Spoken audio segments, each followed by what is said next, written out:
santri-santri semua, bagaimana kabarnya hari ini? Semoga kita semua dalam keadaan sehat walafiat dan tetap semangat ya. Amin ya rabbal alamin.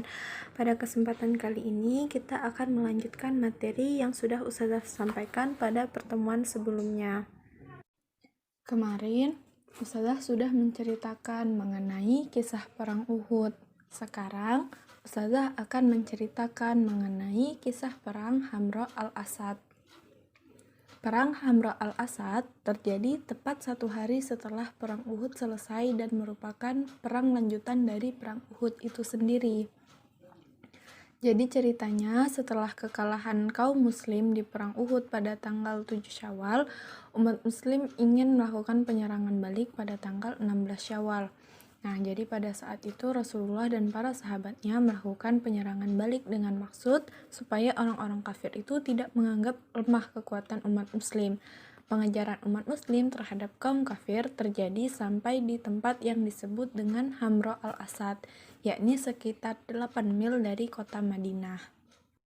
Kalau anak-anak bingung, tadi kan Ustazah bilangnya tepat 1 hari, tapi kenapa perang Uhud 7 Syawal, terus perang Hamra al-Asad 16 Syawal? Jadi jawabannya, perang Uhud tidak terjadi dalam 1 hari, tetapi hari ini perang, besok disambung lagi, istirahat, terus besok sambung lagi, sampai tanggal 15 Syawal.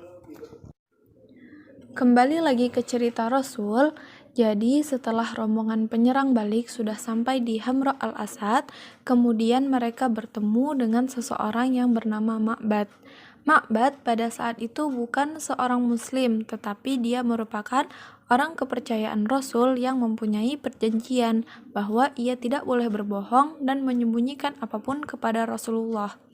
Makanya pada saat itu Rasul tidak membunuh Ma'bad, dan Ma'bad juga menyampaikan rasa berbelasungkawanya terhadap musibah yang menimpa Rasul dan para sahabatnya. Selang beberapa waktu dari pertemuan Ma'bad dan Rasul, Ma'bad bertemu lagi dengan rombongan Abu Sufyan. Waktu itu, keadaan rombongan Abu Sufyan sedang senang dan bergembira karena baru berhasil membalas dendam.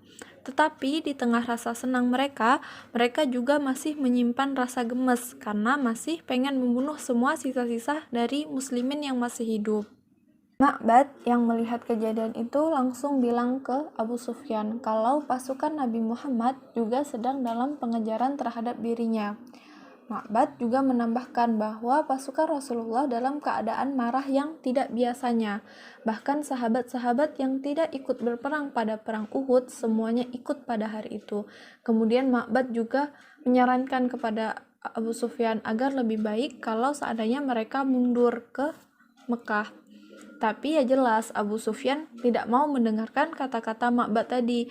Selain daripada karena semua pasukan sudah setuju, Abu Sufyan juga merasa kalau pasukan Rasulullah itu akan tetap lebih sedikit daripada pasukan yang ia miliki.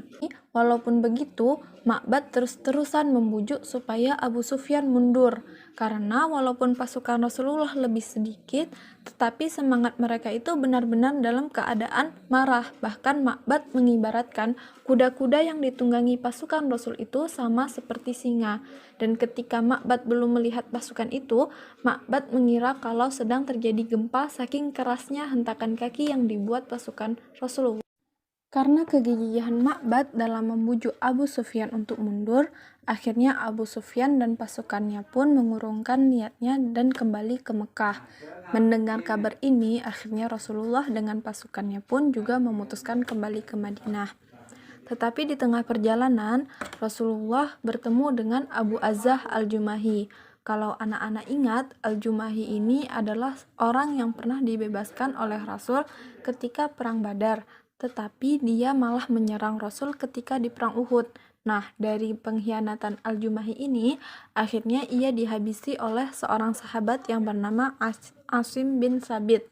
Nah, sekian materi yang saya sampaikan. Semoga dari kisah ini, anak-anak dapat mengambil pelajaran tentang bagaimana pengkhianatan dapat menghilangkan kepercayaan seseorang, juga bagaimana kesetiaan dan keimanan dapat memuliakan hidup seseorang. Semoga bermanfaat. Wassalamualaikum warahmatullahi wabarakatuh.